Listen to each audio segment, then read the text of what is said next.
100 రోజులు పరిపాలించిన తర్వాత సాధారణంగా ఈ 100 రోజుల పరిపాలన బ్రహ్మాండంగా ఉంది, ఏదో కాగితాలు ఎత్తుకొని తిరుగుతున్నాడు, ఇది మంచి ప్రభుత్వం అని చెప్పాను నేను. కాబట్టి అయ్యా ఇది మంచి ప్రభుత్వం, ఇదిగో ఈ చేశామని చెప్పుకోవాల్సినటువంటి పరిస్థితుల్లో అది చెప్పుకోలేక 100 రోజులకు సంబంధించి శాసనసభ్యులందరితో సమావేశం ఏర్పాటు చేసి మనం ఈ 100 రోజుల లోపల ఏమి చేశామో చెప్పుకోలేకపోతున్నాం. కాబట్టి వెంకటేశ్వర స్వామిని మన రాజకీయాలకు అడ్డుపెట్టుకుని వాడుకొని తిరుమల తిరుపతి దేవస్థానం మీద మనం విషం కక్కేటువంటి విధంగా ఒక ప్రచారాన్ని తీసుకొస్తాము అని చెప్పానని దానిలో భాగంగానే ఆయన అక్కడ మాట్లాడడం, ఆ తర్వాత జరిగినటువంటి పరిణామాలన్నీ రావడం జరిగింది. నిన్న జగన్మోహన్ రెడ్డి గారు దీని మీద విషయాలు నిగ్గు తేల్చండి, ప్రధానమంత్రికి జగన్మోహన్ రెడ్డి గారికి లేఖ రాస్తే కళ్ళు తాగినటువంటి కోతిలాగా ఇష్టారాజ్యంగా మాట్లాడడం రకరకాలైనటువంటివి. ఎందుకంటే చంద్రబాబు నాయుడు ఫ్రస్ట్రేషన్, ఎందుకు ఫ్రస్ట్రేషన్ వచ్చింది, దీనివల్ల ఏదో లబ్ధి పొందాలనేటువంటి ఆలోచన చేశాడు. 2-3 రోజులు గడిచిపోయేటప్పటికీ అతి సామాన్యుడు కూడా ఓహో ఇది జరగలేదు, ఇది వాస్తవం కాదు, చంద్రబాబు నాయుడు కేవలం రాజకీయ కుట్ర కోణంలో దీన్ని చూడడానికి ప్రయత్నం చేస్తున్నాడు, నానా రాద్ధాంతం సృష్టిస్తున్నాడు, దాని పర్యవసానం ఇదేనేటువంటిది అర్థమైపోయింది. కాబట్టి ఈరోజు చంద్రబాబు నాయుడు తాను సృష్టించుకున్నటువంటి సుడిగుండంలో తానే ఇరుక్కున్నట్టుగా, తానే విలవెల్లాడినట్టుగా పరిస్థితి ఏర్పడింది. కాబట్టి ఈరోజు చంద్రబాబు నాయుడు దానిలో నుంచి బయటకు రావడానికి రకరకాలైనటువంటి ప్రయత్నాలు, ఆ ఫ్రస్ట్రేషన్లో మాట్లాడేటువంటి పరిస్థితి ఏర్పడింది.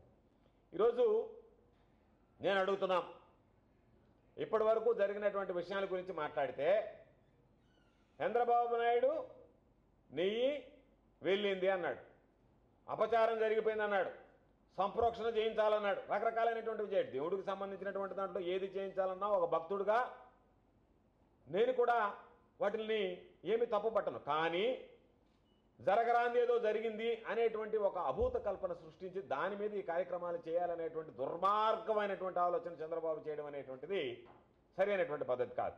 ఇది జగన్మోహన్ రెడ్డి గారికి గతంలో ఉన్నటువంటి ప్రభుత్వానికి ఆపాదించేటువంటి ప్రయత్నం చేశాడు.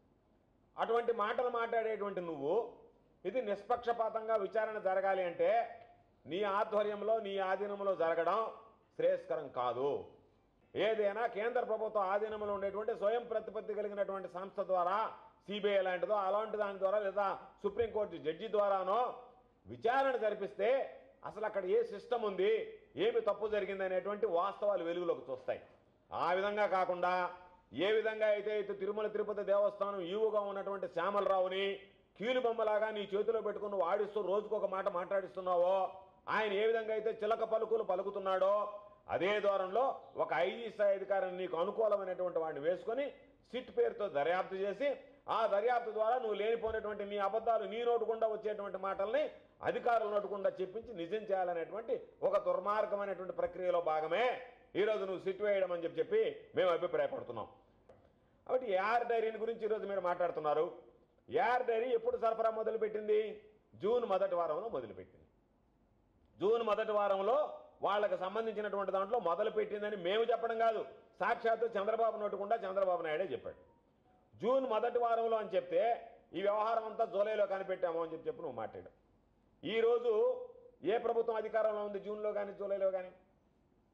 సరే, ఇంకో మాట చెప్పాడు, ఈరోజు తిరుమలకి సంబంధించి ఒక ల్యాబ్ ఉందా లేదా, ఆ ల్యాబ్లో టెస్టులు చేస్తామా లేదా? షర్మిష్ఠ అనేటువంటి అధికారిని ఏం చెప్పిందంటే టీటీడీ ల్యాబ్లోనే మేము 3 టెస్టులు చేస్తాం రోజు, చేసిన తర్వాత దీంట్లో అడల్టరేషన్ ఉందా లేదా, కల్తీ జరిగిందా లేదా అనేటువంటిది నిర్ధారించుకున్న తర్వాతనే ఆ వాహనం పోర్టుకు వెళ్తుంది, లేకపోతే రిజెక్ట్ కింద బయటకు పంపించేస్తాం, ఇది మామూలుగా జరిగేటువంటి ప్రక్రియ అని చెప్పింది. తెలిసి జరిగినా తెలియక జరిగినటువంటి పొరపాటును గుర్తించాల్సినటువంటి అవసరం ఉంది, ఆ పొరపాటు మీద చర్యలు తీసుకోవాల్సినటువంటి అవసరం ఉంది.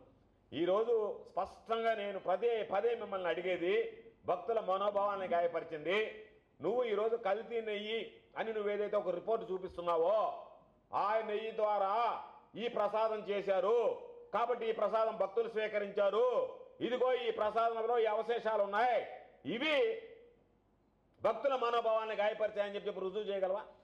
ఆ నెయ్యిని వాడారా అంటే ఒకవేళ వాడుంటే నీదే తప్పు. జూన్లో నువ్వు ముఖ్యమంత్రిగా ఉన్నావు, నీ ప్రభుత్వం ముఖ్యమంత్రిగా ఉంది. ఒకవేళ దాన్ని వాడి ఉంటే చంద్రబాబు నాయుడు తీవ్రమైనటువంటి ద్రోహానికి దోషానికి